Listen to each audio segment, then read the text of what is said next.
அடுத்த கொஸ்டினை பாருங்க. கோடிங் டி கோடிங்ல டைப் 2ல தான். ஓகேங்களா, ஆல்ரெடி நம்ம டைப் 1 கொஸ்டின் நம்ம போட்டிருக்கோம். டைப் 2ல வந்து பார்த்தோன்னா நம்ம என்ன பண்ணிடுவாங்கன்னா அந்த லெட்டருக்குள்ளே அதோட பிளேசஸை இன்டர்சேஞ்ச் பண்ணியிருப்பாங்க. சரிங்களா, பாருங்க. இப்போ ரீசன் என்பதை AERNOS என்று எழுதினால் சோசியல் என்பதை எவ்வாறு எழுதலாம் அப்படின்னு கேட்டிருக்காங்க. சரிங்களா, ஸோ இதை எப்படி இன்டர்சேஞ்ச் பண்ணியிருக்காங்க நம்ம ஃபர்ஸ்ட் நம்ம பார்ப்போம். இதில் பாருங்க 6 லெட்டர்ஸ் இருக்கு ஃபர்ஸ்ட் ரீசன்ல. அதை நான் 2ஆ பிரிக்கிறேன். ஸோ 2ஆ பிரிச்சா இப்படி பிரிக்கிறேன் பாருங்க. இந்த பக்கம் ரைட் சைடு 3, லெஃப்ட் சைடு 3 அப்படி நான் பிரிக்கிறேன். ஓகேங்களா, இப்போ பார்த்தோம்னா லெஃப்ட் சைடில் பார்த்தோம்னா AER இருக்கு. இது எப்படி கொடுத்துருக்காங்கன்னா இந்த 3 லெட்டரை ரிவர்ஸ் எழுதிருக்காங்க. கரெக்டா, இந்த 3 லெட்டர் என்ன பண்றாங்க, ரிவர்ஸ் எழுதுறாங்க. அப்போ ஃபர்ஸ்ட் லெட்டர் எதை எழுதுறோம்னா ஏ எழுதிருக்காங்க, தென் இ, அதுக்கப்புறம் ஆர் அப்படின்னு கொடுத்துறாங்க. அதே மாதிரி பேக்ல இருக்கிற 3 லெட்டர்ஸ். ஓகேங்களா, அப்போ பேக்ல இருக்கிற 3 லெட்டர்ஸ் SON.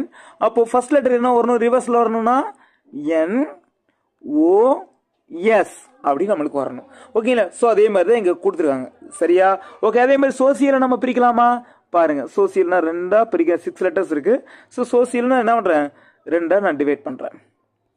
விச் ஓகேவா, அப்ப என்ன பண்ணலாம், COS எழுதலாமா. ஏன்னா SOC ரிவர்ஸ்ல போட்டா என்ன கிடைக்கும், COS. அதுக்கடுத்து IAL ரிவர்ஸ் எழுதுனா என்ன கிடைக்கும், LAI அப்படி நம்மளுக்கு கிடைக்கும். ஸோ இப்போ இதனுடைய ஆன்சர் எங்க இருக்குன்னு பாருங்க. ஸோ ஆன்சர் D தான் இதுல சரி. ஓகேவா, ஓகே.